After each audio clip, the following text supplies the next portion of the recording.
What kind of anesthetic is used during this procedure? So, I mean, you could do the procedure under general anesthesia if you wanted to, but it would be extreme overkill. And I think not worth the risk. So, or the expense for that matter. I will do the labiaplasty procedure under general anesthesia if a patient's doing something else, right? We've done that in conjunction with. Those patients heal super fast because whatever other surgery they're having basically means that they have to take it easy for those first few days. But yeah, generally it's the local anesthetic, right? So we offer an MKO, the mommy knockout pill, right? couple margaritas. Yes, these little margarita sublingual pills that you can take. It has Midolazam, also known as Versed, ketamine, which has potentially a bad rap thanks to Matthew Perry's demise. But it's not Matthew Perry dose. Yeah, very small dose. And Zofran. And so it really is like having a couple margaritas. It makes you a little like woozy, relaxed. You can take that. Certainly we don't mind. But if you do take that, you need a designated driver to get you home. And so more than half of our patients choose not to take it because they just want to drive themselves home and not have to talk to people about this procedure. Right. So if you don't take that, we do have Pronox available. But those people don't use it. Yeah, we haven't had anyone use it because once you get going and you realize it's not going to hurt, you don't need the Pronox. But just like the pain meds, we'll have it in the room and it just sits there to ward off evil spirits. So it's not an issue. And then the topical numbing cream, like I said, it's not the stuff, it's not EMLA that you get at CVS. It's compounded. It's 23% lidocaine, 7% tetracaine, or the reverse of that. I can't remember, but it's strong. It's good. I've had it all over my body. That's right. I know, it's crazy because you'll do something for your face and then like an hour later your face will still be numb. So yeah, so that works very well. And then standard lidocaine and marcaine. Lidocaine's fast acting, short acting, so it kicks in really fast and then goes away pretty fast. And then marcaine is a little slower to onset but lasts longer. And that's the same one that I use at the end of the case to make sure that they have a little bit of pain relief moving forward to get them home and settled.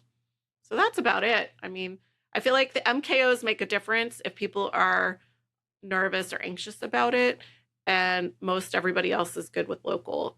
And then because you're awake, you get to chat with us. It's like you get to hear all of our gossip.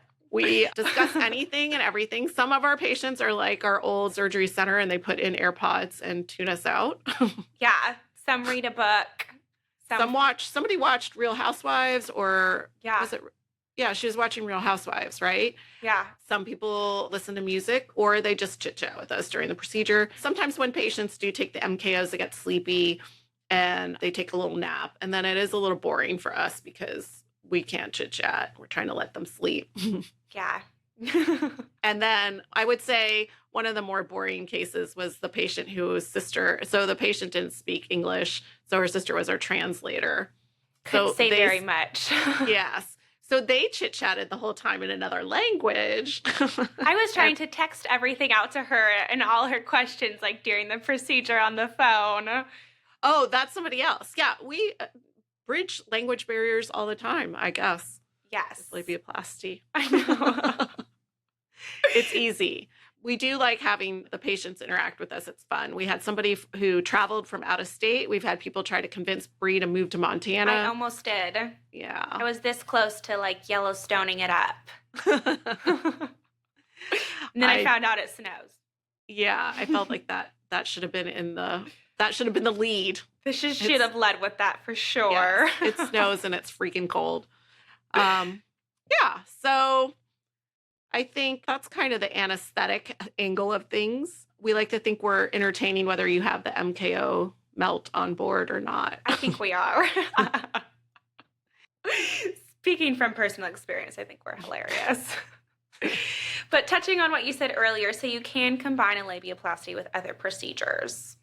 Yeah, we can do it with a breast procedure, tummy tuck, liposuction, kind of any procedure. I would say the one that influences, you can definitely do it, and I do it together because sometimes people want that upper area, the suprapubic area, liposuctioned. But if you do liposuction of the torso anywhere and labiaplasty, liposuction of the torso area, because you're in compression, is going to leave the lady bits swollen afterwards. And so you've already operated on that area, so things are swollen. And then I've added liposuction in the surrounding areas. So you get, a little bit more swollen, but it goes down within that 3 to 5 day range like you normally would expect.